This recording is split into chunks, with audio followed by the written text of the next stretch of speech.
Vamos começar mais essa aula de introdução ao estudo fitoquímico. Se vocês tiverem dúvidas, vocês podem colocar ou na página do YouTube, no canal, ou mesmo vocês poderão, no próprio Google Classroom, fazer as perguntas sobre essa aula. Bem, o estudo fitoquímico na área de química de produtos naturais, ele constitui realmente a pesquisa mais básica na área de plantas, ou seja, tem o objetivo de estudar a composição química de plantas medicinais ou de produtos naturais, a partir, tanto do ponto de vista qualitativo, que é saber quais são as substâncias presentes nessas espécies, quanto também quantitativo, Então, existem trabalhos que têm como objetivo quantificar algumas dessas substâncias. Então, a gente vai começar a fazer essa aula. Bem, então, como eu tinha comentado com vocês, o principal objetivo do estudo fitoquímico é conhecer os constituintes químicos de espécies vegetais, avaliar a presença desses compostos, e aí isso envolve identificação de grupos de metabólitos secundários e, obviamente, para a gente realizar esse estudo é preciso também realizar o isolamento e determinação estrutural destas substâncias. Então, passa por todo um processo de separação para que posteriormente seja possível a identificação através das técnicas espectroscópicas. Então, a investigação fitoquímica, ela começa inicialmente com a escolha da espécie, a escolha e identificação da espécie a ser estudada. E a gente vai falar um pouquinho sobre alguns critérios de escolha, principalmente. Após definido qual vai ser a espécie a ser trabalhada, realiza-se a identificação, no caso um botânico, se for uma espécie vegetal, preferencialmente um botânico que seja especialista naquela família, que a gente esteja trabalhando com aquela espécie pertencente a uma determinada família. E, após essa identificação, se realiza a coleta do material vegetal, nós vamos falar bastante alguns detalhes em relação a essa coleta, e, posteriormente, o preparo do material vegetal. Então, esse material vegetal, ele, após a coleta, separa-se as partes de interesse da planta. Se for necessário, se você não for realizar a extração imediata, realiza-se normalmente a secagem desse material vegetal, e muitas vezes se realiza a trituração, se diminui essas partículas para o armazenamento desse material vegetal. A próxima etapa é a extração, e com essa extração se tem como objetivo utilizar principalmente solventes, muitas vezes solventes orgânicos ou soluções alcoólicas ou aquoso, para que a gente consiga extrair essas substâncias presentes nesse material. E após realizar as etapas de extração, se realiza um estudo, essa etapa pode ou não acontecer, se realiza um estudo fitoquímico preliminar, onde se pretende ter uma ideia da presença de alguns grupos funcionais, principalmente de identificar algumas classes de metabólitos secundários. Após essa etapa, se realiza o fracionamento, onde vai acontecer o isolamento e purificação dos compostos. E envolve principalmente procedimentos cromatográficos que a gente vai aprofundar um pouco mais na disciplina. Então, quando se obtém esses compostos puros, aí sim é possível realizar a identificação.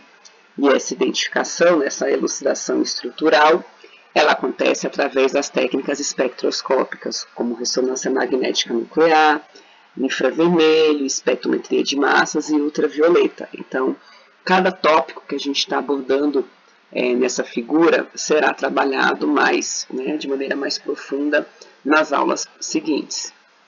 Então, vamos falar um pouquinho da identificação, né, botânica e seleção da espécie.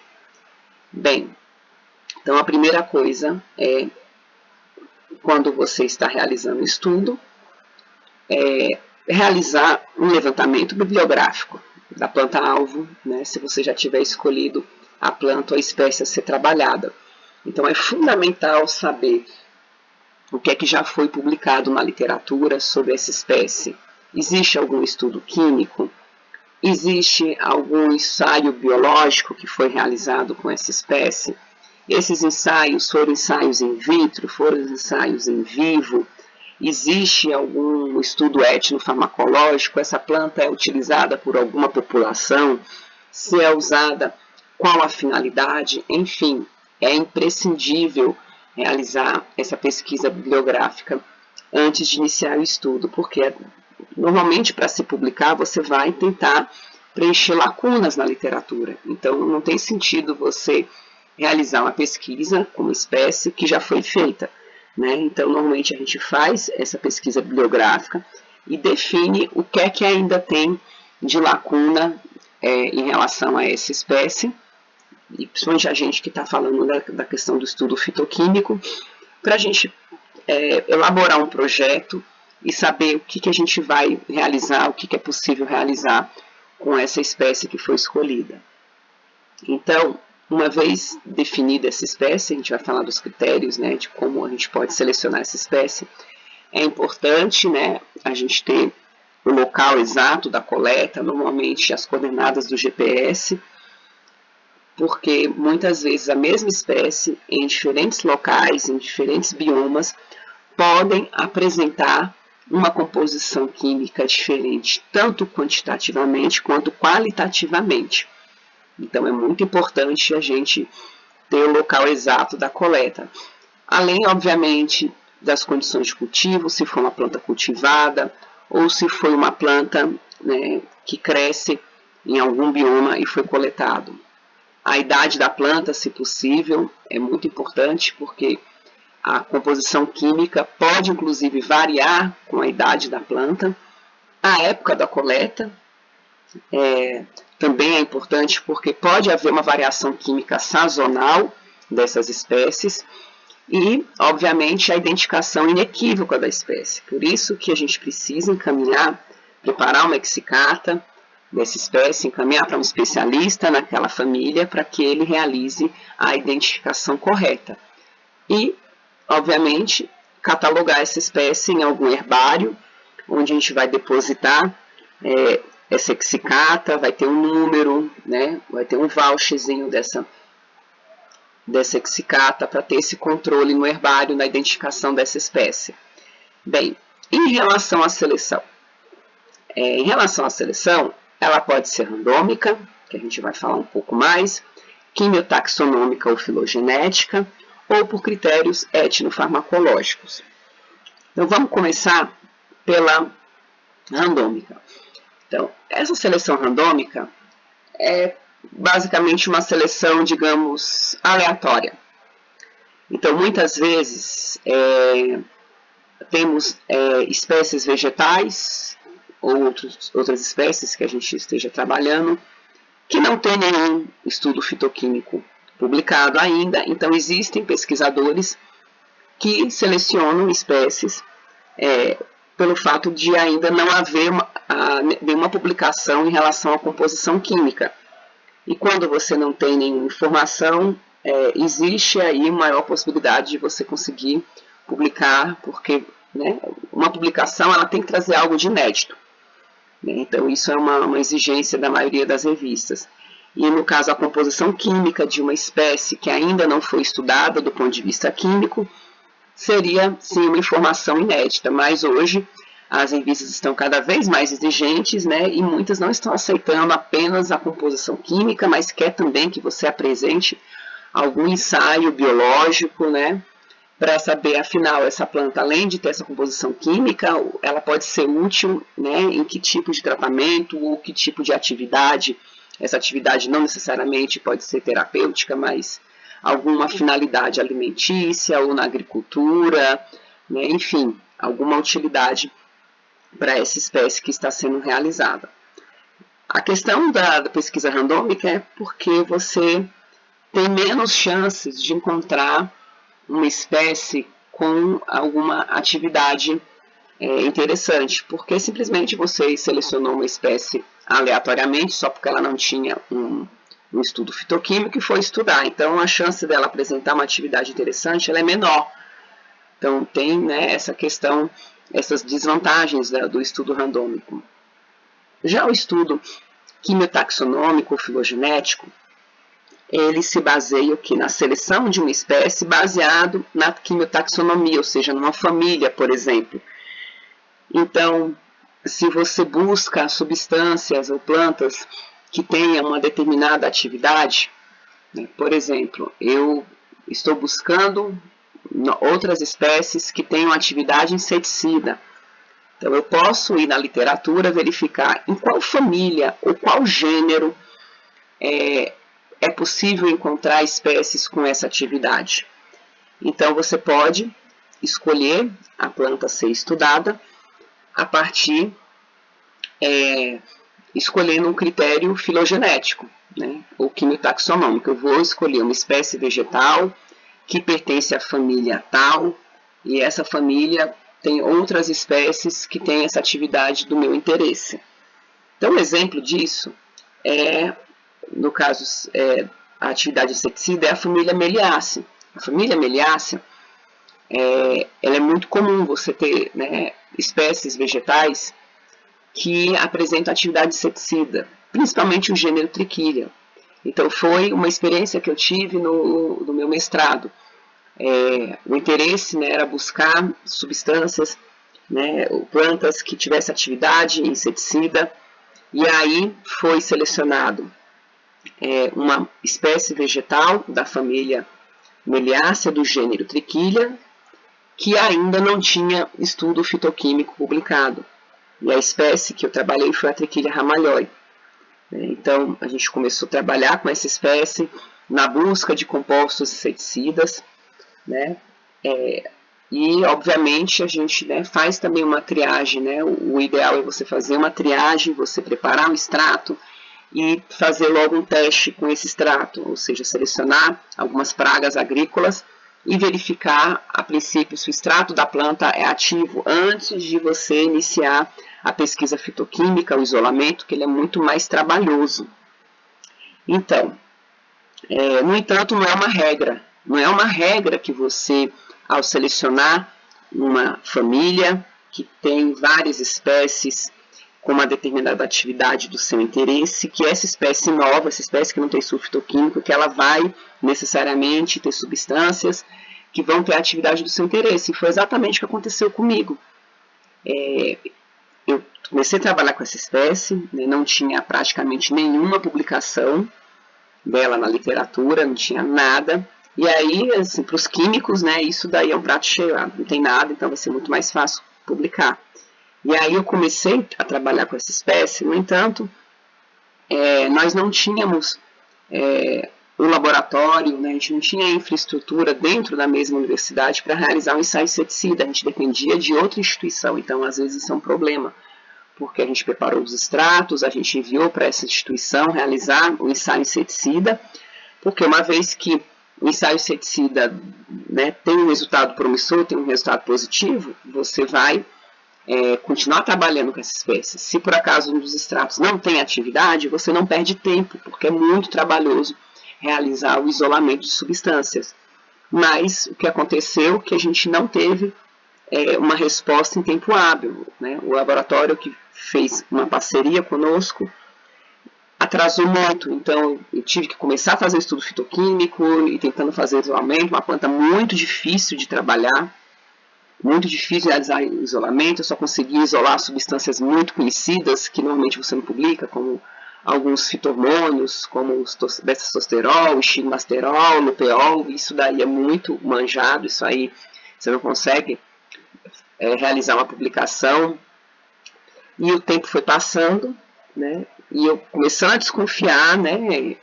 Tem alguma coisa estranha com essa planta, porque eu já tinha feito diversas colunas, diversos procedimentos de separação e não encontrava essa classe de compostos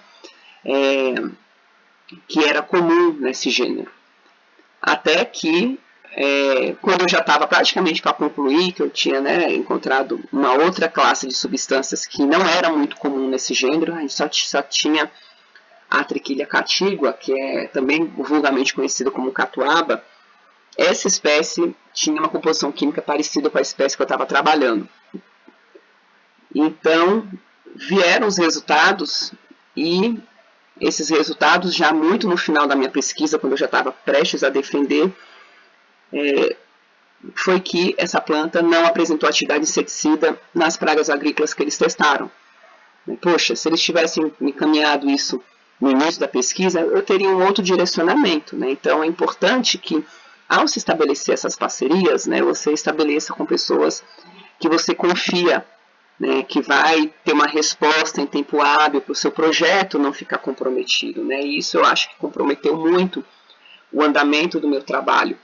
E aí, essa espécie que eu trabalhei, a Triquilha ramalhoi, ela tem uma composição química parecida com a Triquilha catigua. Então, pode acontecer, elas são a exceção dentro de um gênero.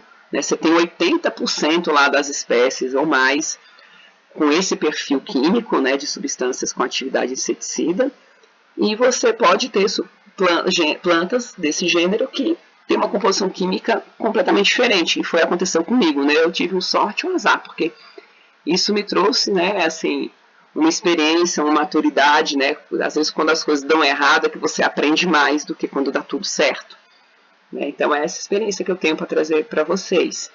Então esse foi o critério quimiotaxonômico, né? Infelizmente ou felizmente, né, a planta ela não tem, né, atividade inseticida, a composição química dela traduz isso, né, porque os compostos que eu consegui isolar e identificar nessa espécie, nenhum tem relatos na literatura de atividade inseticida, né, são flavolignanas, pertencem a uma classe de metabólitos secundários completamente diferente né, dos compostos que têm essa atividade inseticida, e foi aí um aprendizado. Né? E aí depois eu testei os extratos dessa planta, né, para atividade anti-inflamatória analgésica, teve um resultado positivo, atividade antioxidante, e aí a gente deu um outro direcionamento para a pesquisa e acabou publicando.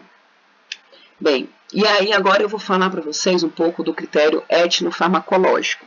O critério etnofarmacológico, ele é o critério mais recomendado quando você procura uma determinada atividade, uma atividade terapêutica. Então, o que isso se baseia? Se baseia no estudo, né, de você selecionar populações, comunidades que utilizam plantas medicinais e você realizar essa investigação, né, fazer entrevistas, por exemplo, aplicar questionários, onde essa população que usa uma determinada espécie vegetal para uma determinada doença, então isso já te dá maiores chances de encontrar plantas ativas, porque se a população já usa, obviamente isso tem um certo indício, né, já tem uma maior chance de você encontrar substâncias ativas e plantas que sejam de interesse. Então você pode selecionar uma comunidade indígena, ou uma comunidade rural, quilombola, ou mesmo de bairro, né, normalmente pessoas que tenham aí uma maior experiência, né, com o uso de plantas medicinais, e aí você vai fazer entrevistas, e essa pessoa vai relatar as espécies que ela utiliza, para quais doenças ela utiliza, qual a parte da planta, né, como é que é o preparo, como é o uso. Isso tudo vai dando informação para a gente, quando selecionar uma espécie vegetal e levar para o laboratório, a gente já tem um indício. Né? Então, se eu estou procurando espécies com atividade anti-inflamatória, analgésica, né, e tiver algum indício de uma espécie vegetal que seja utilizada por uma comunidade que tenha, né, esse uso terapêutico, eu tenho mais chances de ser bem sucedido. Então, o critério etnofarmacológico, ele sem dúvida, quando você busca, né, já esse objetivo, você tem maiores chances de ser bem sucedido. Então, você pode também confrontar, né? Se essa espécie é utilizada nessa comunidade para uma determinada doença, em outra comunidade, lá em outra parte do Brasil, outra parte do mundo também tem esses mesmos relatos, isso vai te dando maior confiabilidade, né? Então, por exemplo, eu posso ver que um estudo etnofarmacológico feito na minha cidade apontou uma determinada espécie para o uso, por exemplo, com doenças respiratórias. E aí eu vejo um trabalho feito em outro estado que também atribui a mesma espécie para doenças respiratórias. Então você vai ter aí um índice de concordância e você tem mais chances de encontrar de que essa espécie possa sim ter esse interesse terapêutico. Então o critério etnofarmacológico, sem dúvida, ele acaba sendo o mais útil contendo essa finalidade terapêutica. Bem, e uma vez você selecionou sua espécie, você definiu o critério, né? E agora a gente começa o que? Eu selecionei a espécie, fiz a coleta, né? E ou então pode ser que no estudo etnofarmacológico, por exemplo, tem 10 espécies aqui que essa comunidade informou, que esses moradores informaram que tem um efeito anti-inflamatório. Então você pode, antes de, você não vai dar conta de estudar de uma só vez, ao mesmo tempo, as 10 espécies vegetais. Então, você pode fazer uma triagem dentro do laboratório, né? Então, vamos supor que foram 10 espécies que foi informado por essa comunidade, você vai coletar uma quantidade menor de cada uma delas, vai preparar um extrato, e aí você vai fazer o que? Um screening biológico, né? Você vai fazer uma triagem, ou seja, você vai ter um testezinho rápido, preferencialmente, né? Um teste in vitro, porque ele acaba sendo mais rápido, mais barato. Então você prepara esses extratos e você vai fazer um teste para monitorar, por exemplo, um ensaio antioxidante. Então, às vezes, dessas 10 espécies, você vai pegar as mais ativas. Então, vamos supor que dessas 10 espécies, eu tenho 4 mais ativas num ensaio in vitro. Então, uma vez que você tinha 10 iniciais e você selecionou as 4 mais ativas, aí você pode, se for o caso, antes de fazer o estudo fitoquímico, realizar um ensaio em animal, que vai ser um pouco mais preciso. Aí vamos supor que do ensaio animal, das 4 espécies, eu tive uma muito mais ativa. Então, eu vou começar pela mais ativa. Tá? Então, você vai fazendo vai passando pelo funil, você vai fazendo essa triagem, e aí, através dessa triagem, você tem mais chances de encontrar, né, os compostos ativos, de fazer essa identificação. Então, no estudo fitoquímico, né, uma vez você selecionou essa espécie, vai ser a espécie que eu vou iniciar o estudo fitoquímico. Você vai verificar, obviamente, qual é a parte da planta a ser investigada. Então, quem vai dar essa dica? O estudo etnofarmacológico. Então, você vai perguntar, vocês utilizam as folhas? Utiliza a raiz? Utiliza a casca do caule? Né, os galhos? Qual é a parte da planta? Né? Então, você primeiro tem que definir qual parte da planta você vai investigar.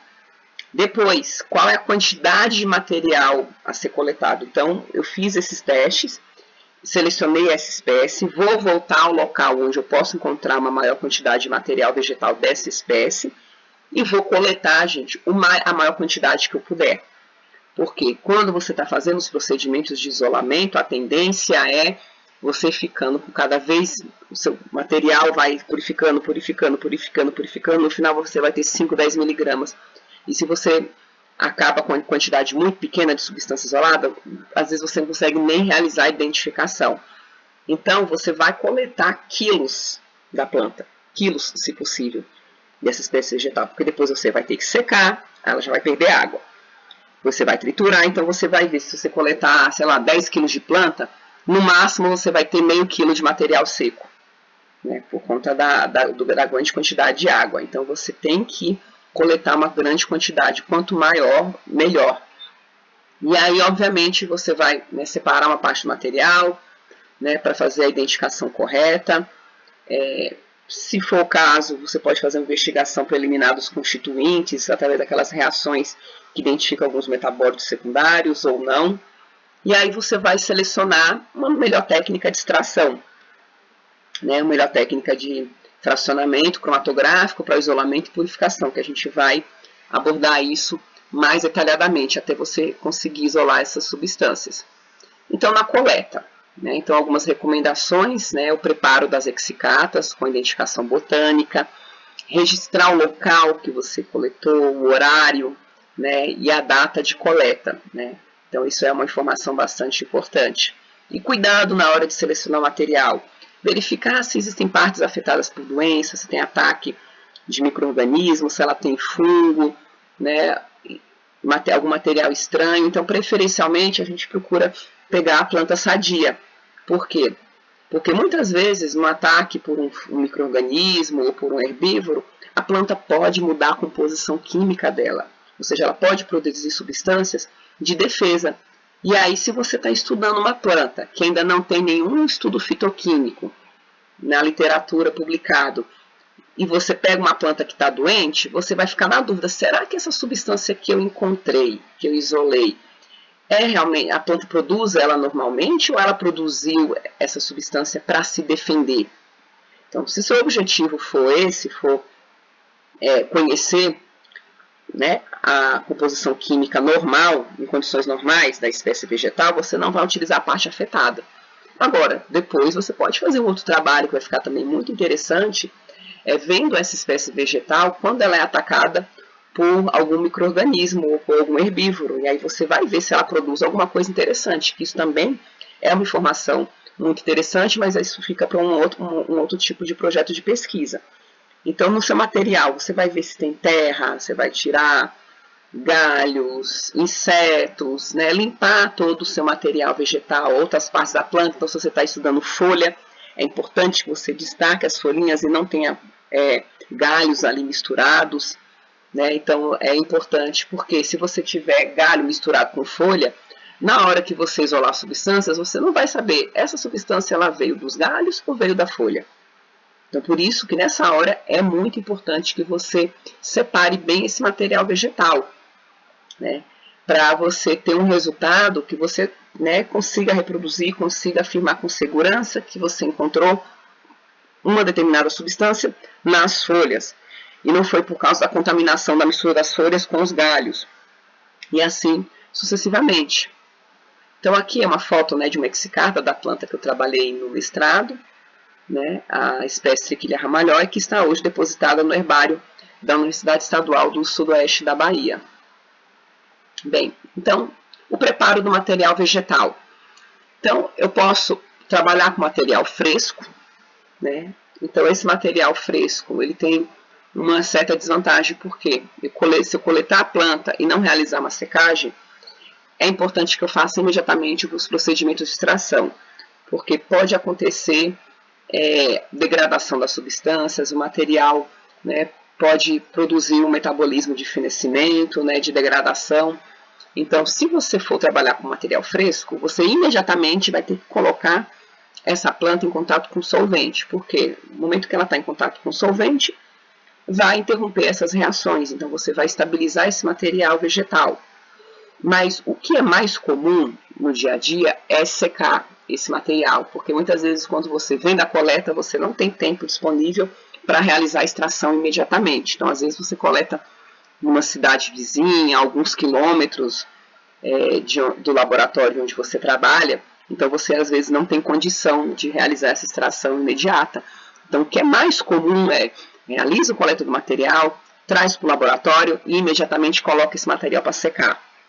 Essa secagem, né, ela tem como objetivo estabilizar quimicamente essa planta, ou seja, interromper os processos metabólicos após a coleta, porque se a planta tiver com o metabolismo ainda ativo, você pode variar a composição química, pode degradar alguns compostos, então o ideal é que esse material seja seco. Então, esse material ele pode ser seco tanto no estufa, se você tiver estufa, quanto ao ar livre, né, na bancada, se você tiver espaço, tiver um lugar para secar o sol, por exemplo, vai depender muito de onde você trabalha.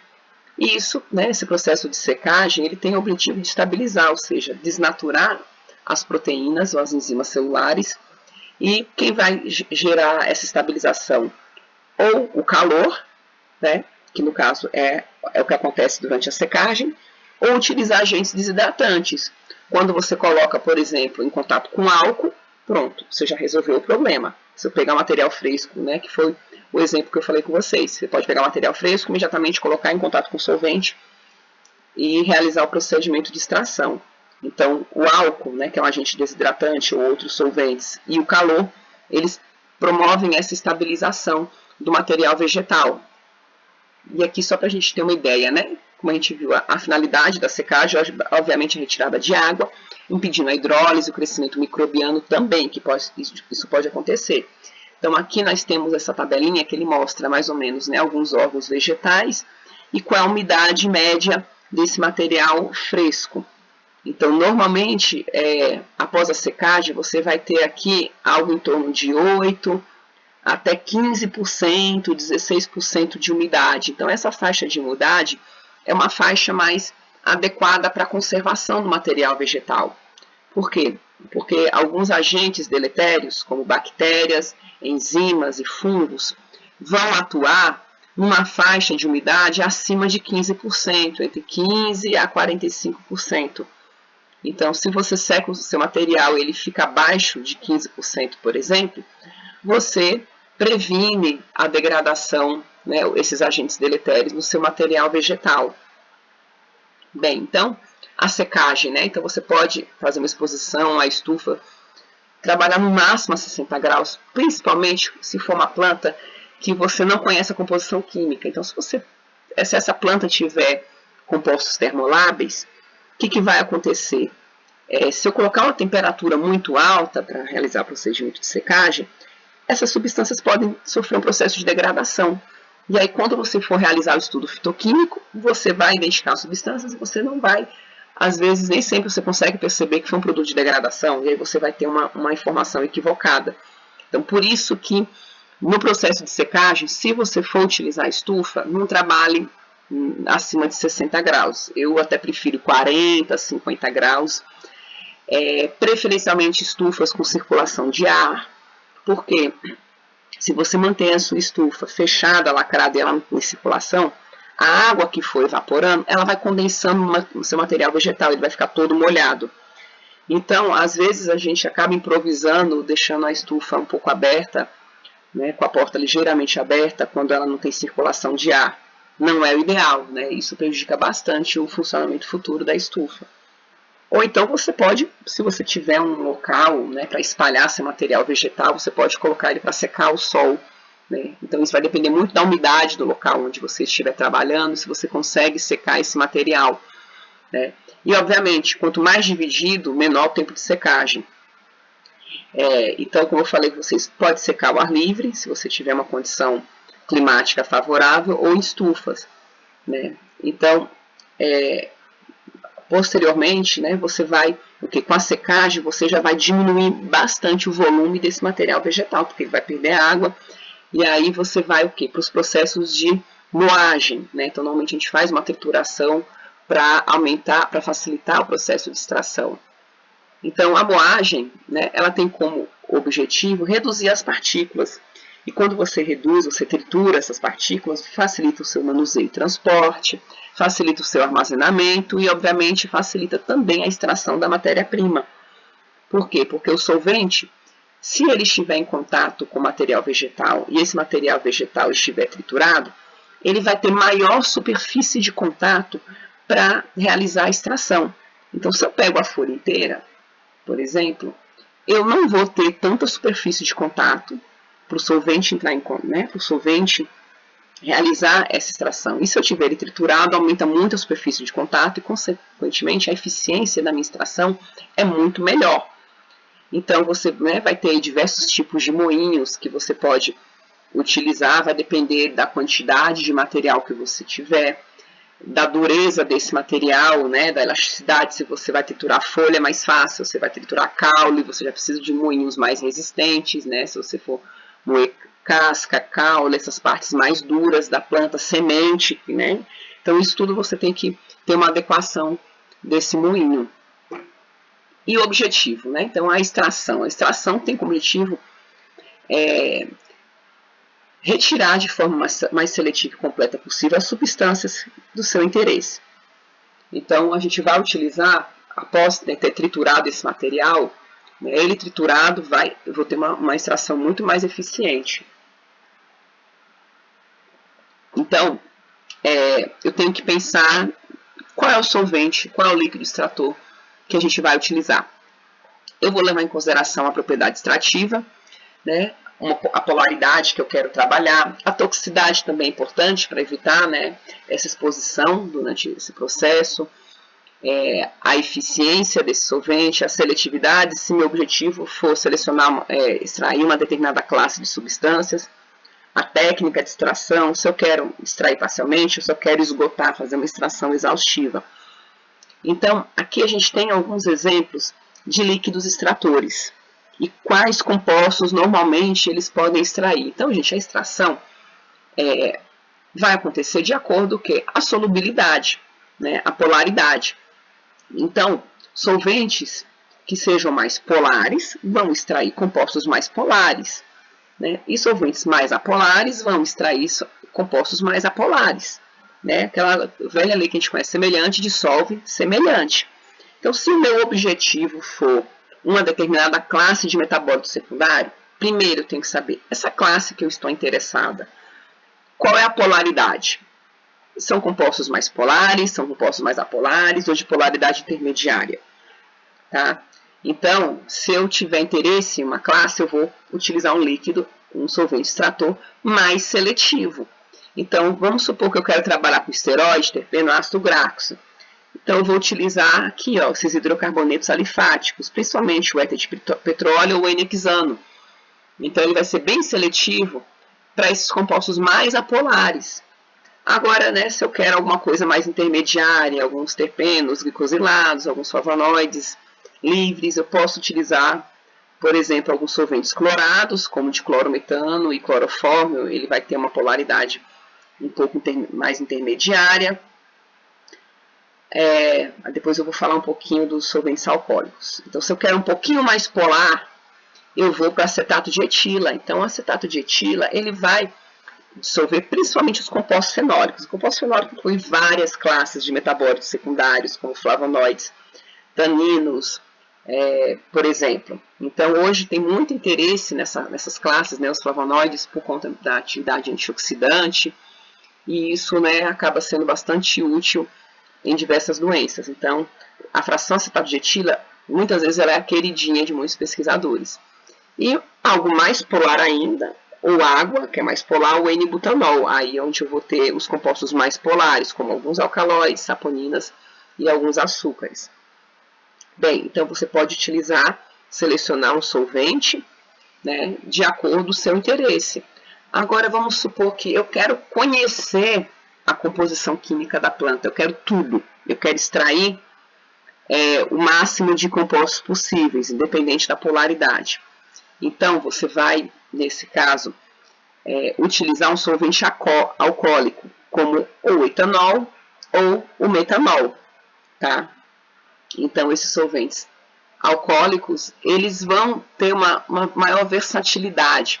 Por quê? Porque o metanol e o etanol, às vezes a gente dá uma preferência para o etanol, porque o etanol é menos tóxico. Então, levando a questão, né, a propriedade extrativa dele é parecida com o metanol, só que a diferença dele é a menor toxicidade. No entanto, o metanol, às vezes, ele é utilizado, por quê? Porque ele tem menor resíduo de água do que o etanol. E aí, quando você tem uma quantidade de água, isso atrapalha um pouco quando você for realizar, por exemplo, os procedimentos de concentração no evaporador rotativo. Aí fica a critério de cada laboratório, se vai utilizar o etanol ou o metanol. Eles praticamente vão extrair as mesmas substâncias. Tem um perfil muito parecido. A diferença é toxicidade e custo. O etanol ele é mais caro que o metanol também. Então tem essa questão, né? Isso tudo o laboratório, né, o pesquisador é que vai avaliar. Então, por que, né, que esses solventes eles são são mais versáteis? Aí a gente vem aqui, né, para a química. Então, quando a gente, né, pensa no...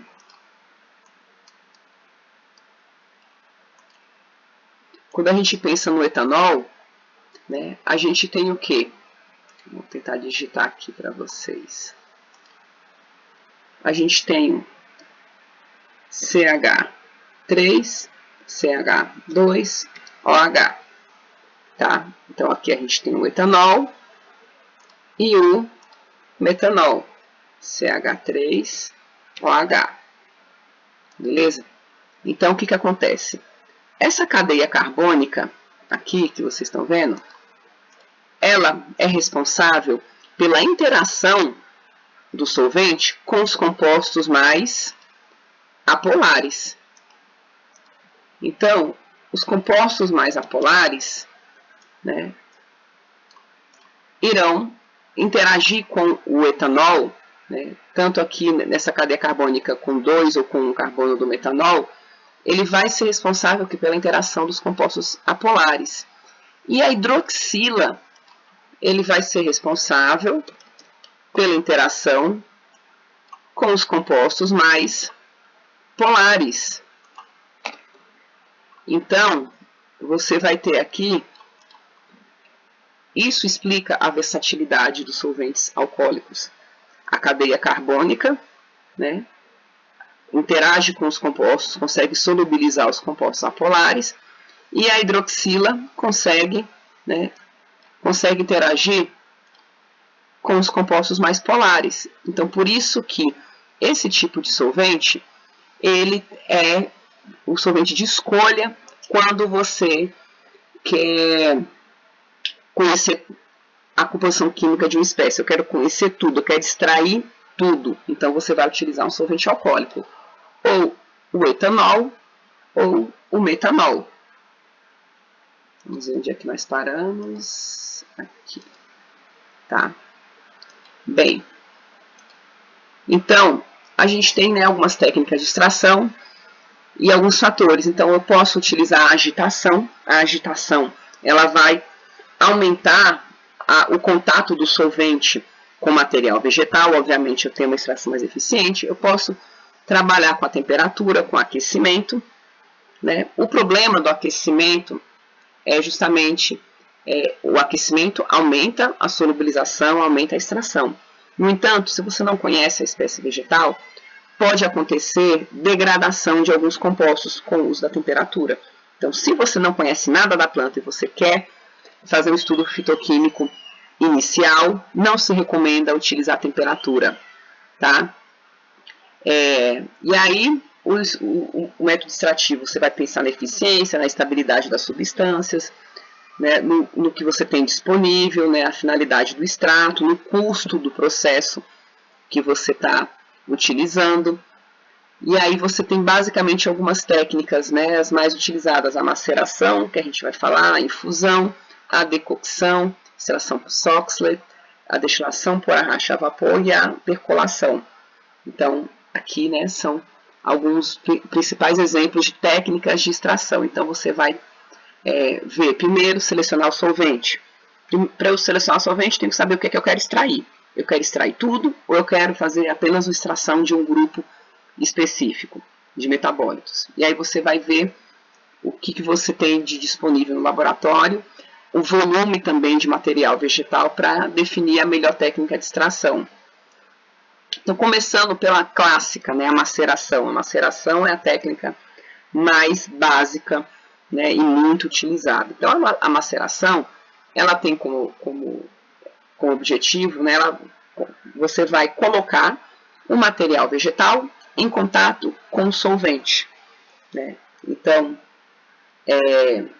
você pode realizar ela a temperatura ambiente, que muitas vezes é recomendado, ou utilizando uma agitação e um aquecimento. Então, você vai ver a quantidade de material vegetal, é importante você...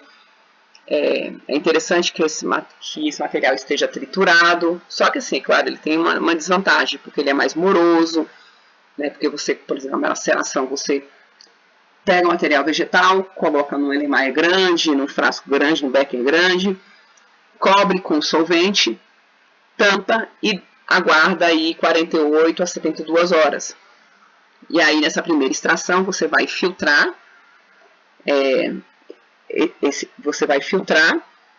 vai guardar esse filtrado e vai adicionar solvente novo. Aí você pega novamente o solvente, extrator, deixa lá em contato por mais 72 horas ou 48 horas, você vai definir isso, e filtra novamente. E aí você vai realizar esse procedimento por uma terceira vez.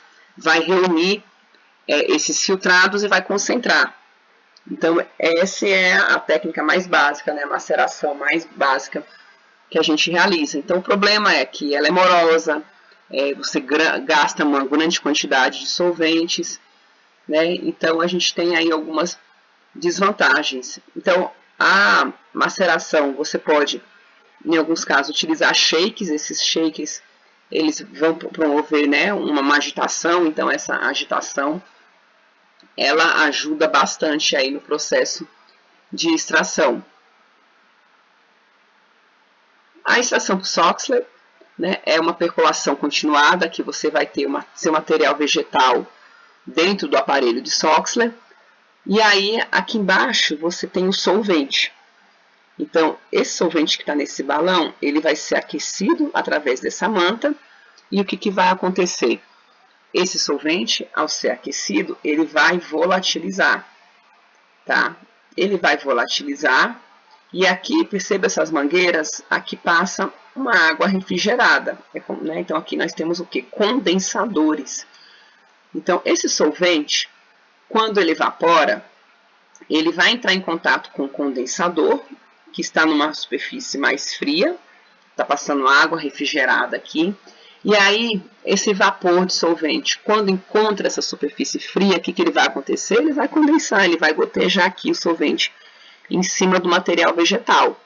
Então, esse material vegetal, né, esse solvente vai gotejando, ele vai ficando aqui em contato com o material vegetal, até que chega num determinado nível que esse solvente volta, né, aqui para o balão. E aí, o que está acontecendo? Ele vai novamente evaporar, vai condensar e ele vai retornar, ou seja, você está fazendo aqui um reciclo do solvente. Então, a grande vantagem do Soxhler é justamente a economia de solvente, porque esse solvente está sendo reaproveitado, você está fazendo várias extrações aqui, reutilizando. Qual é a desvantagem? O aquecimento. Então, se você tiver composto termolábil, né, você não pode usar o Soxhler. Então, se você está estudando uma planta que não tem nenhuma informação na literatura, você não vai usar o Soxhler porque você pode estar degradando os compostos. O Soxhler você vai usar quando você já conhece a composição química de uma espécie vegetal e você sabe que os compostos que você tem interesse não são termoláveis, eles não são sensíveis ao aquecimento. Tá? Então, aqui tem a técnica do Soxhler. Aqui, gente, eu trouxe só para vocês verem que, às vezes, você pode utilizar algumas reações químicas para tentar triar e tentar identificar a presença de algumas classes de metabólitos secundários. Né? Então, aqui são algumas características, algumas reações histoquímicas para identificar lignanas, saponinas. Eu, particularmente, não gosto, né, de utilizar isso, porque dá muito falso positivo, falso negativo. Né? Então, o ideal mesmo é isolar, mas aqui a gente tem algumas reações para alcaloides, né, para flavonoides, para antraquinonas, para alguns esteroides.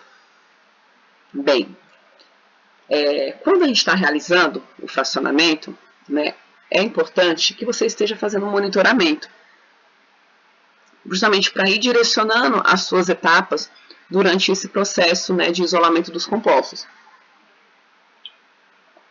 Esse monitoramento, ele, né, tem como objetivo principal direcionar, né, fazer com que você trabalhe com as frações que sejam mais promissoras. E essas frações promissoras, como é que a gente avalia? Como é que a gente determina qual é uma fração promissora, qual é uma fração que não é tão promissora assim? Ou através de ensaios biológicos.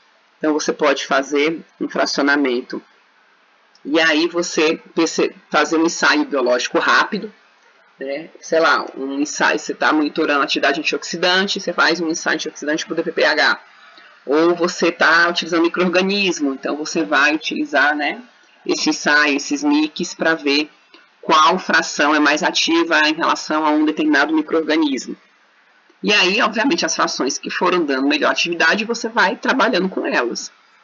Ou também você pode ser direcionado por técnicas espectroscópicas, né, fazer um monitoramento, fazer uma ressonância, ou colocar no HPLC, no CLA e o VM, e vamos supor, estou interessado, essa fração aqui parece que tem mais flavonoides, parece que tem mais taninos, tem a minha classe de metabólitos de interesse.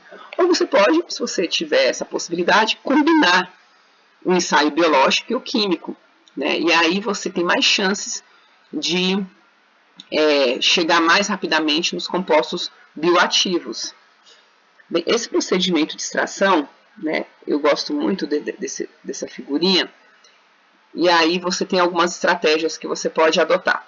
Então, você realizou ensaios biológicos e você, né, tem aqui um extrato bruto. O que é o extrato bruto da planta? O extrato bruto, normalmente, é quando a gente utiliza um solvente de alto poder de extração, que extrai tudo, como um solvente alcoólico. Então, o extrato bruto, ele vai ter a maioria das substâncias ali presentes nele. Só que, obviamente, vai ter uma composição bastante complexa.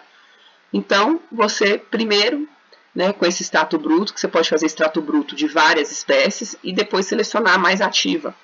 Faz os ensaios biológicos, selecionei, foi essa daqui, o extrato bruto da espécie tal, foi o mais ativo.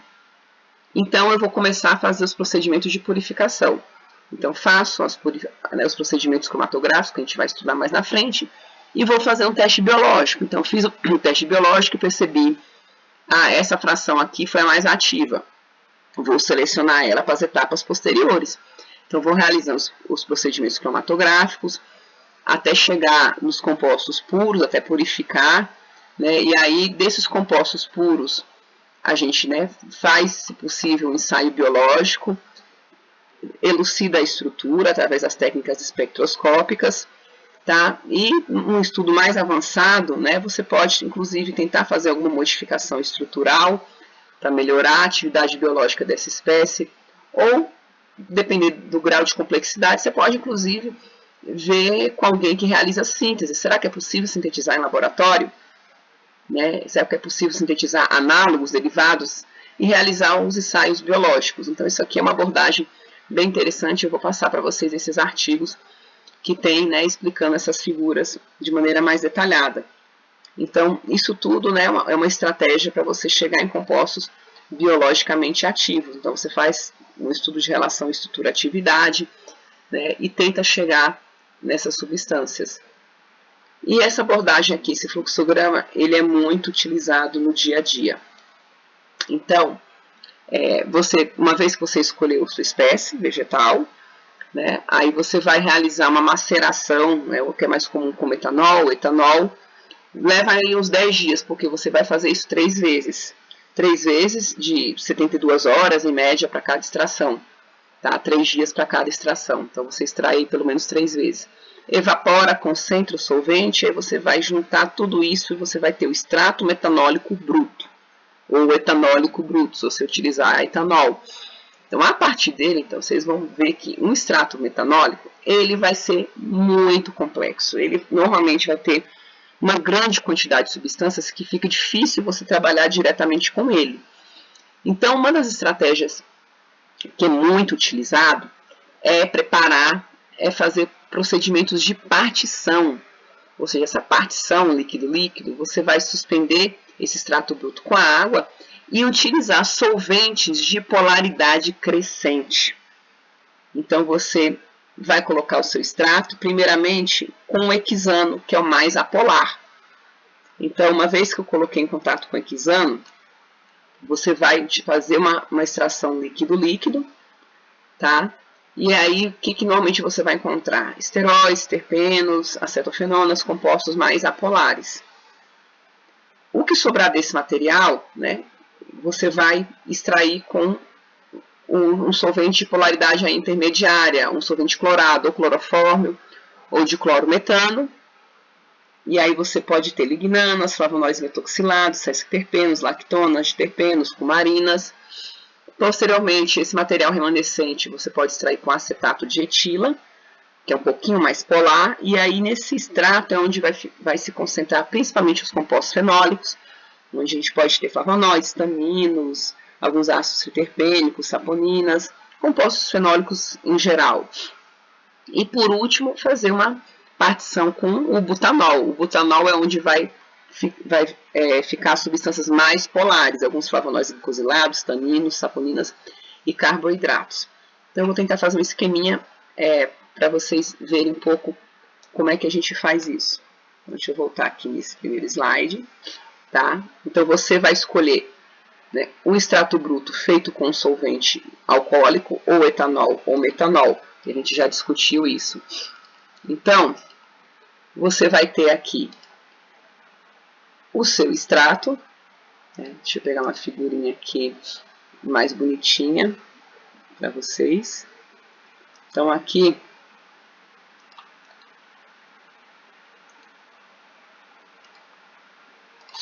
você vai ter o seu extrato bruto.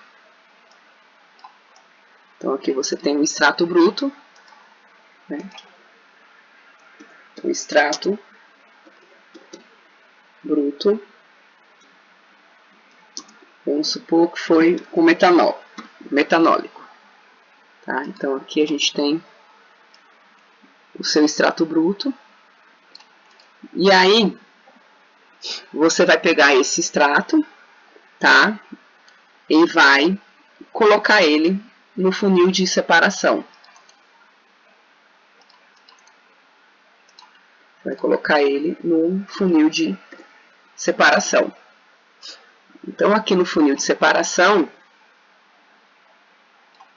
que você vai fazer?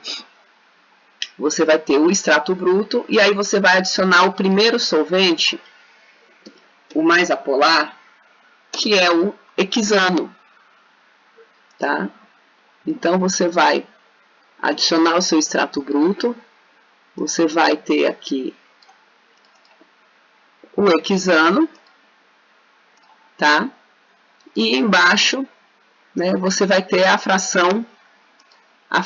fração aquosa, né, que você vai colocar água também.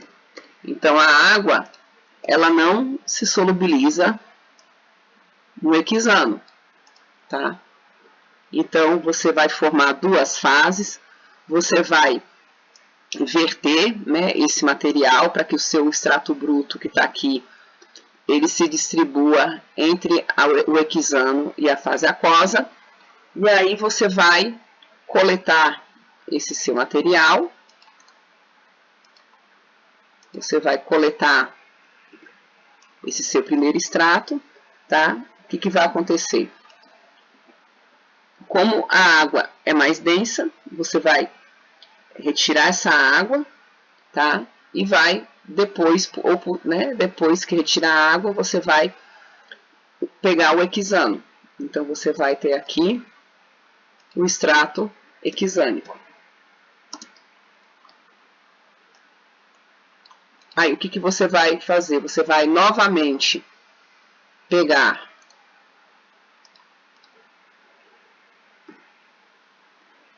o funil e vai colocar novamente a sua fase aquosa, né, o que ficou de resquícios, e vai colocar mais hexano. Então você vai fazer esse procedimento algumas vezes.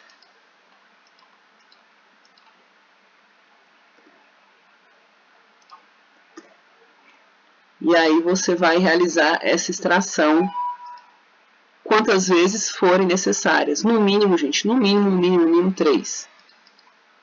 Tá? E aí você vai recolhendo novamente. Então você recolhe aqui a fração hexano que você vai juntando. Então você vai juntando essa fração hexânica, né? No mínimo, você vai realizar isso 3 vezes.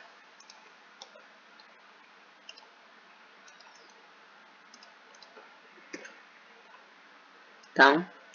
Então aqui você sempre vai fazer esse procedimento. E aí, no final, você vai juntar tudo, você vai reunir essas frações, tá?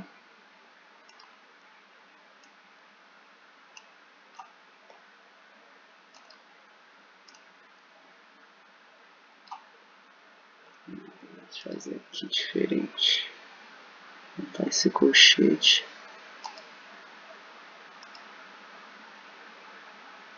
Ver se eu acho uma figurinha legal para fazer um colchete aqui.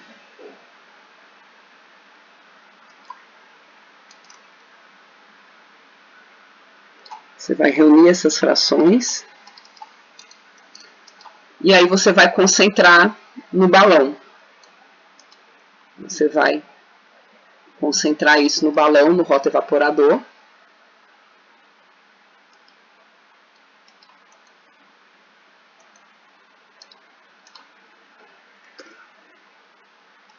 E aí você vai, né, juntar todas as frações hexânicas. E aí você vai ter o quê? Você vai ter o extrato hexânico. Tá? Então aqui você vai ter o extrato hexânico.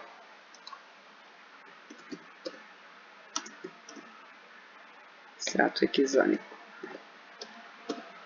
Pronto. Então você juntou todas as frações aqui no extrato hexânico. Esse material residual, você vai fazer o que agora? Você vai agora utilizar o próximo solvente. Qual é o próximo solvente? Um solvente clorado, cloroformo ou de clorometano. Então você vai pegar essa fração aquosa, novamente, transferir aqui para o funil, e dessa vez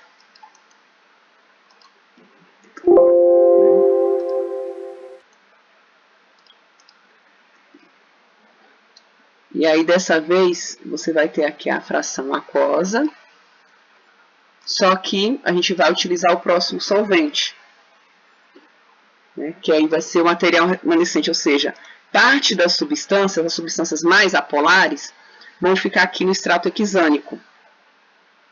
Só que ainda vai ficar o material, quem não for solúvel no hexano, quem não tiver afinidade por hexano, vai permanecer nessa fração aquosa. E aí você vem, por exemplo, com o diclorometano. E aí você vai fazer a mesma coisa. Só que lembrando, como o diclorometano e o cloroformo, os solventes clorados, são mais densos que a água, aqui no funil a gente vai ter o contrário. A água, como é menos densa, ela vai ficar na porção superior e o diclorometano na porção inferior do funil. E aí o que vai acontecer? Os compostos aqui, remanescentes, quem tiver afinidade pelo diclorometano, né, quem tiver polaridade já intermediária, vai migrar para o diclorometano. Vou jogar isso aqui para cima para a gente ganhar mais espaço. Então, aqui fração aquosa, diclorometano embaixo, e aqui a divisãozinha do balão. Beleza. E aí, o que a gente vai fazer? Nós vamos coletar. Né? Coletar a fração de clorometano. Né?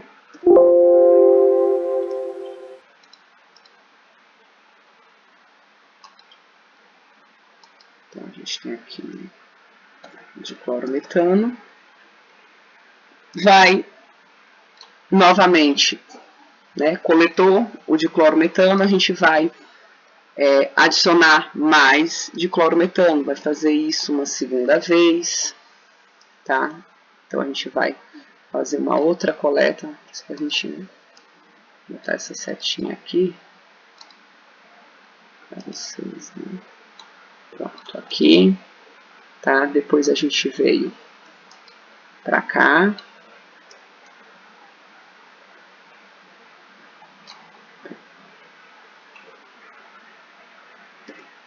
Depois a gente veio, pegou isso daqui e colocou aqui.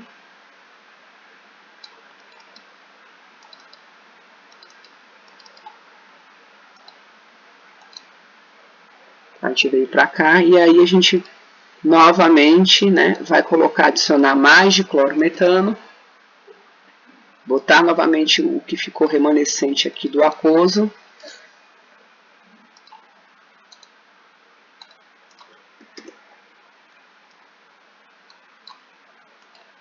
E vai fazer uma nova extração.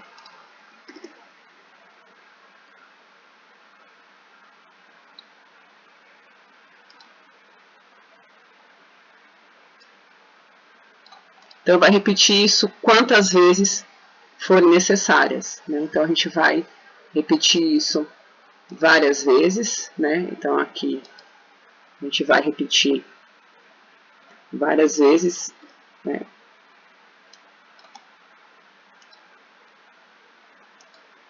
Mesma coisa aqui também, quantas vezes forem necessárias, tá? E aí a gente vai, no final, reunir todas as frações com diclorometano.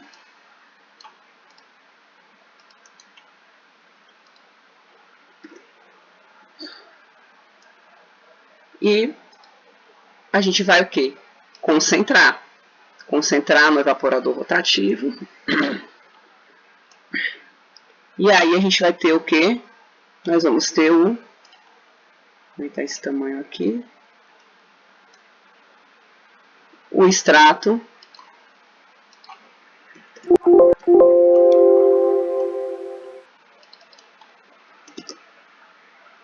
O extrato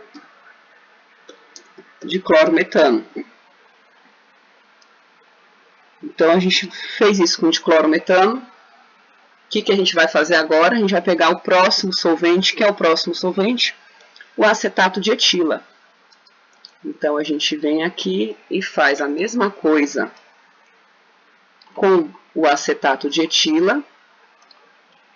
Pega o material remanescente, você vai ver que ele vai diminuindo a quantidade, porque parte das substâncias ficou aqui no hexânico, depois parte das substâncias ficou aqui no dicloro, e aí, obviamente, as substâncias que não têm afinidade nem pelo hexano e nem pelo dicloro, vão permanecer aqui na aquoso. E agora a gente vem aqui com o acetato de etila, que é um pouquinho mais polar que o diclorometano. Ah, Angélica, agora você colocou a fase aquosa embaixo. Por quê? Porque a água é mais densa que o acetato de etila. Então, aqui no funil ela vai ficar embaixo. E aí a gente vai fazer, né, a mesma coisa. Depois, né, essa aqui a seta vem para cá. Tá? Então, você saiu daqui. Tá uma loucura esse quadro meu. Veio para cá para o hexano. Do hexano veio para o dicloro. Do dicloro agora a gente vem para o acetato de etila. E vai fazer a mesma coisa. Nós vamos, né, fazer essa extração 2, 3 vezes, quantas vezes for necessário. Aí aqui a gente vai ter a fração, né, o extrato. Nós vamos ter o extrato.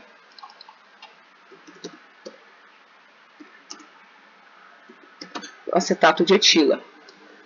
E aí você vai repetir isso quantas vezes forem necessárias, no mínimo 3. Tá? Então a gente vai repetindo isso aqui. E aí no final a gente vem com o butanol.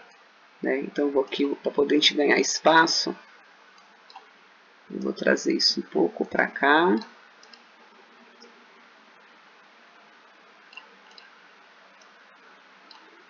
E aí, por último, a gente vem com o butanol, que é mais polar.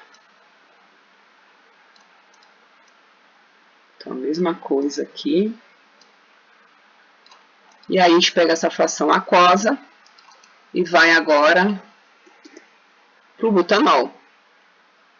Depois de, né, vem aqui, aí lembra que a gente vai concentrar. Vou pegar esse tá menorzinho aqui. A gente vai juntar todas essas frações, vai concentrar, né? Então, aqui é o extrato.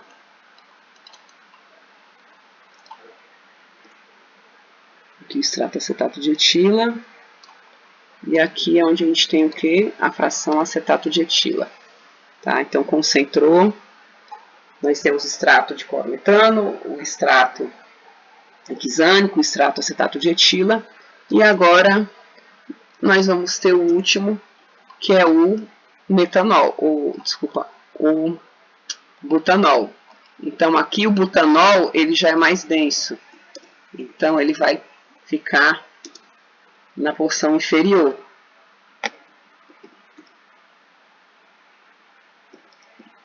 Então, aqui nós temos o butanol. E em cima nós temos o que? A fase aquosa. E aqui nós temos a fase aquosa. Vamos fazer a mesma coisa, tá? Recolher. A gente vai recolher essa fração butanólica. Mesma coisa que a gente fez com os demais.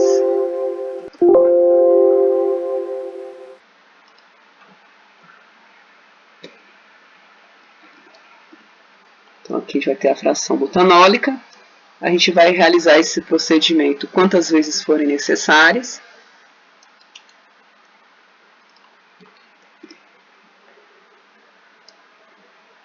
E aí a gente vai ter, né, finalmente, vou jogar isso aqui mais para cá, tinha espaço. Finalmente, nós vamos ter o último extrato, que é o extrato butanólico, que é o mais polar.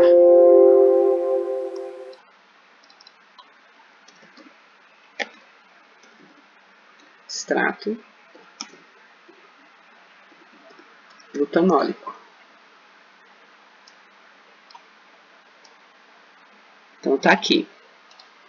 Então, nós temos o extrato hexânico.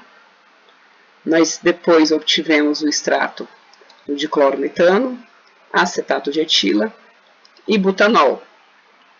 E aí, o que a gente faz agora? Uma vez que a gente tem esses 4 extratos, a gente já deu uma dividida boa aí, né, nesses compostos, né? Então, os compostos mais apolares vão ficar aqui no extrato hexânico, os de polaridade um pouquinho maior no diclorometano, os de média polaridade no acetato de etila e os mais polares no extrato butanólico. E aí, se você estiver monitorando com ensaio biológico, o ideal é você realmente testar, fazer um ensaio biológico com esses 4 substratos. E aí você vai observar desses 4 substratos qual vai ser o mais ativo para o seu interesse. Então, vamos supor que foi o extrato acetato de etila que foi o mais ativo, eu vou começar a fazer o fracionamento do extrato acetato de etila, que ele tem mais chance de ser promissor, se eu estou buscando um composto ativo. Como também, além do ensaio biológico, você pode fazer, se você tiver recurso para isso, um ensaio químico preliminar, colocar, por exemplo, num ensaio cromatográfico, no HPLC, por exemplo, uma plaquinha de CCD e ver o perfil desses extratos. Então, aqui são critérios conjuntos que você pode utilizar para selecionar, né? Então, aqui, né, que foi a última fase, o butanólico, só botando a setinha para ficar bonitinho, tá? Então, você vai fazer uma placa de CCD, você vai injetar no HPLC, você vai fazer alguma técnica para você saber quem você começa primeiro. Não quer dizer que você só vai estudar um, mas você tem que começar primeiro por alguma coisa. E você vai, obviamente, começar pelo mais promissor, né? Então, à medida que você for esgotando esses extratos, já investiguei tudo que tinha na estado de etila, eu vou para o segundo mais promissor, né? O mais ativo, o mais fácil de trabalhar. Agora eu vou para o diclorometano. O mais difícil de trabalhar, gente, é o butanólico. O butanólico, para fins de separação, ele é muito mais complicado. Então, as técnicas convencionais de separação normalmente não funcionam. Então, por isso que às vezes é um extrato pouco estudado quimicamente, por conta mesmo não da atividade, que às vezes ele é muito ativo, só que ele é muito difícil para você trabalhar com as técnicas convencionais, tá? Então tá aqui, né, um esqueminha, né, que eu tentei usar aqui como se fosse o quadro, para vocês verem, né, a gente voltar agora para esse fluxograma, e agora o fluxograma, ele vai ter um pouquinho mais, né, de sentido. Então, voltando ao nosso fluxograma, o que a gente tinha? A planta, preparamos um extrato bruto, metanólico, e fizemos partições sucessivas com solvente de polaridade crescente. Então, com o hexano, onde a gente vai normalmente encontrar aí compostos mais apolares, como esteroides, terpenos, acetofenonas. Posteriormente, a gente veio aqui com o diclorometano, que é um pouquinho mais polar, né? Não é tão apolar assim. E aí a gente vai ter algumas lignanas, pode ser que tenha flavonoide metoxilado, sesquiterpenos, lactonas, triterpenos e cumarinas. E aí a gente vai aumentando um pouco mais a polaridade, a gente utiliza o extrato acetato de etila. O extrato acetato de etila, onde vai concentrar basicamente os compostos fenólicos, né, como os flavonoides, taninos, xantonas, ácidos triterpênicos, saponinas, e compostos fenólicos em geral. E por último, o butanólico, que vão ser os compostos mais polares. E aí entra alguns flavonoides glicosilados, alguns taninos, saponinas e carboidratos. Então aqui esse é o resumão, eu vou passar esse artigo para vocês, né, que ele é bem interessante, esse fluxo, né, de procedimentos para obtenção de compostos ativos. Eu posso também ter um outro caminho. Então, além da partição, que a gente viu, a partição ela é trabalhosa também. Não pense que se você tiver muito material vegetal, você não vai fazer isso em um dia, cada solvente desse. Você pode se preparar, se você tiver uma grande quantidade de material vegetal, você vai gastar aí quase uma semana em cada solvente. Então, uma semana no hexânico, uma semana aí no dicloro, uma semana no acetato de etila e mais uma semana aí no butanólico. Então, é bem demorado, é mais ou menos um mês você trabalhando ali direitinho, se você tiver uma grande quantidade de material vegetal. Outra alternativa, outra estratégia, que também é interessante, é você fazer uma maceração com solvente de polaridade crescente, tá? Então, aqui nós temos, né, a planta, né, o material vegetal, que você pode, ao invés de fazer direto, colocar um metanol e extrair logo tudo, você pode adicionar um hexano, né? A gente vai usar os mesmos solventes naquela mesma sequência, só que agora realizando a maceração, isso fazendo a extração direto do material vegetal, ao invés de fazer o procedimento de partição. Então você vai entrar em contato, colocar com o hexano, vai deixar lá em contato com o material vegetal, vai esperar 2, 3 dias, vai filtrar, vai colocar mais hexano, vai esperar mais 3 dias, vai filtrar e colocar mais hexano, juntar tudo e concentrar. Aí você vai ter o que? O extrato hexânico. E aí o material vegetal, aquele resíduo, ele volta, né? Você vai colocar ele novamente no frasco, que a gente chama de torta. Você vai agora adicionar nesse material vegetal o próximo solvente, que é o próximo solvente de clorometano, ou o clorofórmio. Vai realizar o mesmo procedimento, vai colocar o material vegetal lá 2, 3 dias em contato com o diclorometano. É como se você estivesse fazendo várias macerações, mas sempre reutilizando o mesmo material vegetal. E aí você vai colocar em contato com o diclorometano 2, 3 dias, filtra, concentra, repete mais 2, 3 vezes. Evapora e concentra. Então aqui você vai ter o extrato de clorometano. E aí o mesmo material vegetal, a gente está esgotando e vai ficando desbotadinho mesmo, isso é normal porque a gente está fazendo uma extração fracionada nele, uma maceração fracionada. E aí você vai colocar o acetato de etila em contato aí 2, 3 dias, filtrar, repetir isso 3 vezes, e você vai ter o extrato acetato de etila. E por último o metanol, tá vendo? O metanol vem por último, então não precisa usar necessariamente butanol aqui, porque o metanol ele extrai tudo. Né? Então, tudo que ficou ali de material remanescente, o que o hexano de clorometano e acetato de etila não extraiu, o metanol vai acabar de extrair. Por que eu não posso colocar o metanol primeiro? Porque se eu coloco o metanol primeiro, ele vai extrair tudo. Ele vai extrair e aí os outros solventes não vão conseguir realizar a separação. E aí perde o meu objetivo de já fazer um pré-fracionamento na maceração. Então o metanol ele vai extrair o restante e você vai ter o extrato metanólico. O que a gente vai fazer agora? A mesma coisa, monitorar qual extrato que eu vou começar a trabalhar. preferencialmente, faz um teste biológico, vê e começa pelo mais ativo. Então, vamos supor que foi o de clorometano mais ativo, eu vou começar trabalhando com ele. Então, uma vez que eu esgotar, aí eu vou vir para o segundo mais ativo, e assim sucessivamente. Ou também posso fazer a mesma maneira, fazer uma triagem química, injetar no HPLC, né, fazer uma plaquinha de CCD. Então, esses dois critérios aí que você pode combinar para selecionar quem você começa a trabalhar primeiro. Então, tá aqui, né, uma outra maneira de você encontrar, uma outra estratégia, que também é bastante interessante. Eu já vi gente fazer as duas coisas, né? Tem vantagem e desvantagem, aí fica, eu acho que o resultado é muito parecido. Tanto se eu fizer uma partição, quanto se eu fizer essa maceração com solventes de ordem crescente, de polaridade. E aí a gente, né, já tinha falado da extração, né, já comentamos bastante aqui a extração líquido-líquido, você vai ter o funil, né, as duas fases, e aí você vai ter a separação, né, a gente já falou bastante desse procedimento de partição de solventes. E, obviamente, a gente utiliza a partição como uma separação preliminar, né, dificilmente você vai isolar uma substância através da partição, mas você já dá uma segregada boa nos compostos. E aí a gente vai agora para os procedimentos cromatográficos, que a gente vai trabalhar bastante cada tipo de cromatografia, e esses procedimentos cromatográficos que vão permitir a gente chegar a purificar essas substâncias. Então, a cromatografia, eu posso ter a cromatografia de partição, né? Então, existem vários mecanismos de separação, e às vezes é um conjunto deles. Mecanismo de adsorção, troca iônica e exclusão. Nós vamos falar bem nas aulas de cromatografia.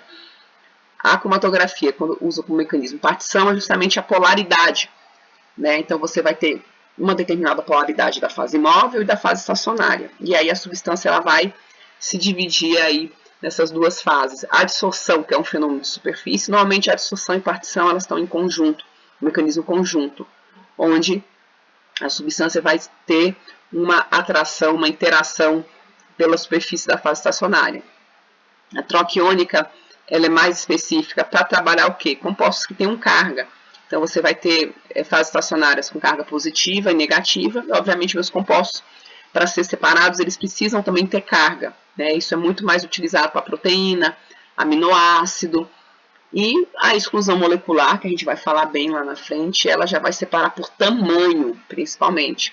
Então, eu consigo separar bem compostos que tenham massa molecular bem diferentes. É como se fosse uma peneira. Então, nós vamos abordar melhor esse conteúdo nas aulas seguintes.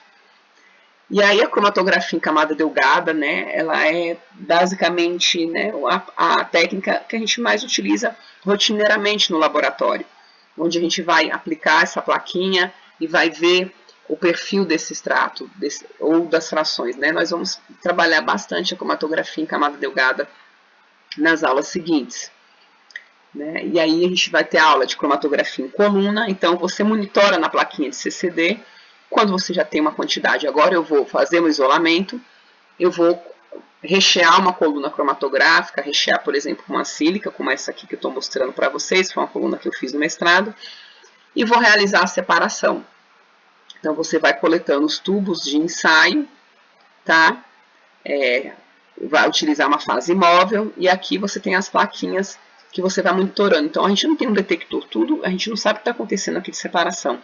Quem vai dar esse feedback para a gente vai ser as plaquinhas de CCD. A gente vai ter uma aula só disso, não se preocupe. Cristalização, quando às vezes a gente está chegando já no composto, perto de purificar, às vezes a gente pode utilizar, tentar solubilizar essa substância em diferentes solventes para ocorrer a precipitação. Então, às vezes pode formar um cristal, mas nem sempre vai formar um cristal. Às vezes pode formar também um sólido amorfo, vai depender da estrutura. Tá? E a cromatografia em fase gasosa, que a gente também vai ter algumas aulas só de cromatografia em fase gasosa, que ela tem finalidade analítica, ou seja, eu vou analisar a composição química de compostos que sejam voláteis. Então, um dos requisitos é que o composto seja volátil. Então, a gente tem uma fase móvel, que é um gás, aqui a gente injeta a amostra, essa amostra ela é volatilizada, ela vai para dentro da coluna, vai acontecer a separação, vai chegar no detector e vai registrar os sinais.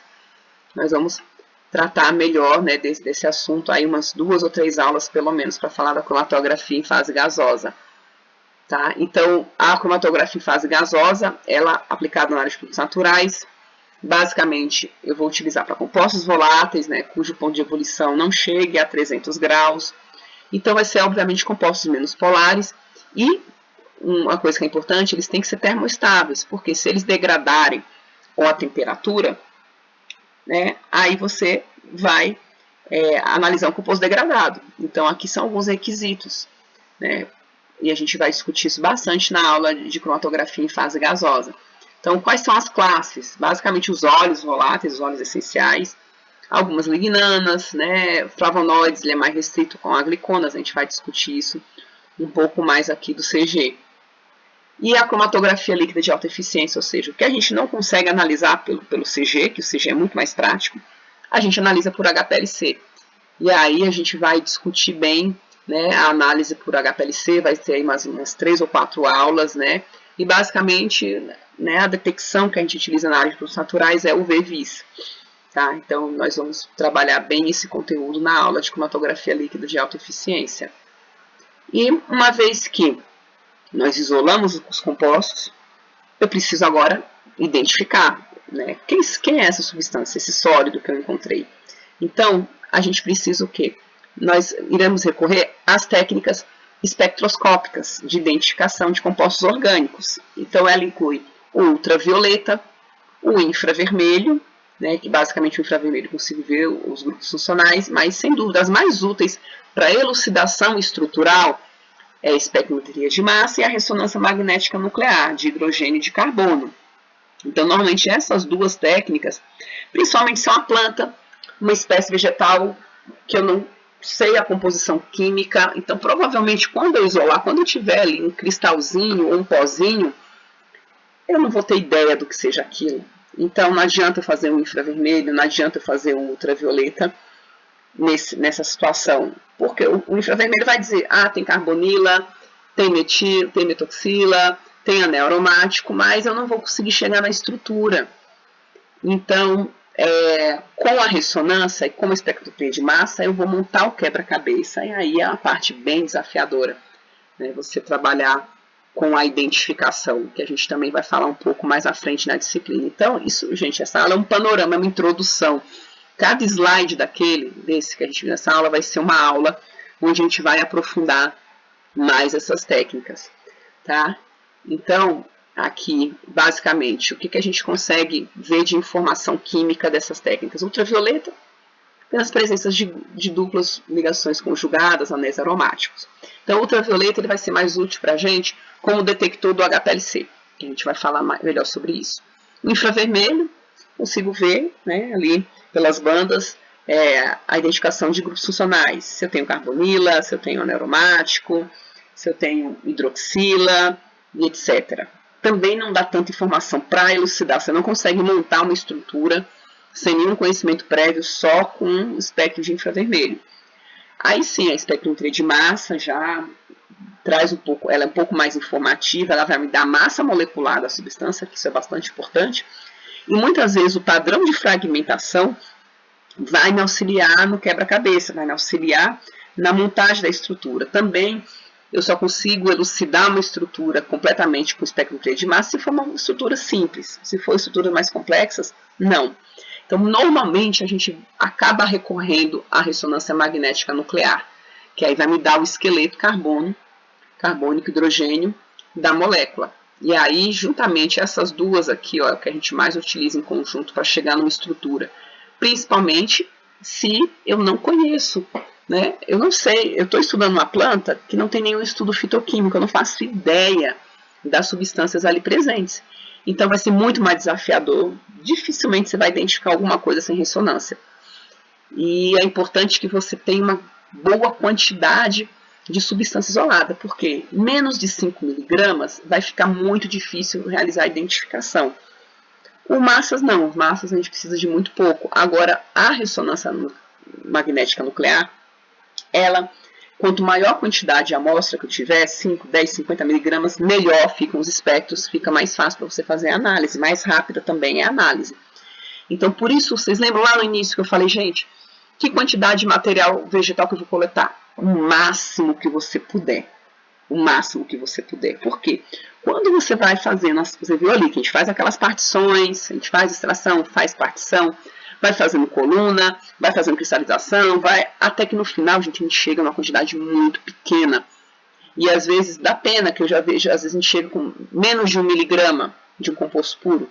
E muitas vezes, se você tiver menos de 1 miligrama, pode ser que você não consiga identificar. Então você nadou e morreu na praia. Você teve um trabalho aí de meses, às vezes mais de ano, que você leva para isolar uma substância.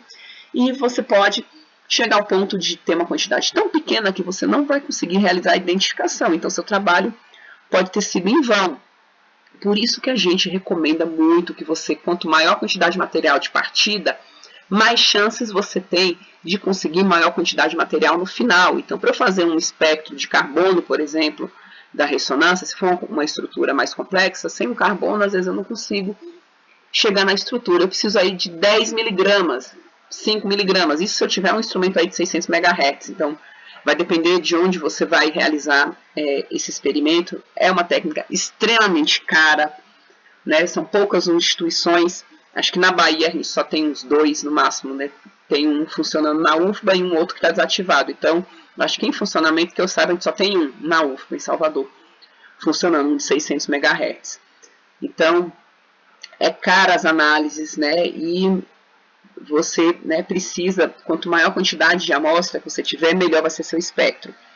Então, para identificar composto, né, de planta que você não sabe a composição química, é bastante importante que você tenha uma maior quantidade dessa substância disponível, senão você não consegue realizar a identificação.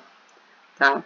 Bem, então aqui são algumas referências, esse material vai estar lá no Google Classroom para vocês disponibilizarem, e a gente vai aprofundar cada tópico, né? Isso foi apenas um tópico introdutório do estudo fitoquímico. Então, gente, até a próxima aula.